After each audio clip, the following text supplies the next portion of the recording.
Morning, brothers and sisters. Today is Tuesday, June 24, 2025. Our daily gospel, St. Luke chapter 1, verses 57 to 66 and verse 80. The Nativity of John the Baptist. We will just read the very core of our message in verse 80.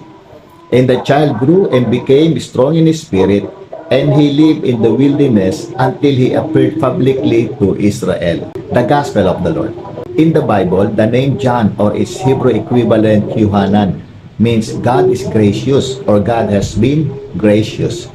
Our message, life has a purpose. Ang buhay ay mayroong layunin. First, your life is given and a great blessing to God and to everyone.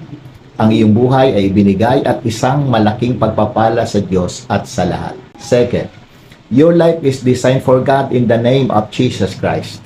Ang iyong buhay ay dinisenyo para sa Diyos sa pangalan ng ating Panginoong Jesucristo. And third, your life is meaningful and purposely to bring glory to God the Father. Ang iyong buhay ay makabuluhan at may layuning magdala ng kaluwalhatian sa Diyos Ama. Praise the Lord. Your life has a purpose and a blessings to God and to everyone. God bless us all.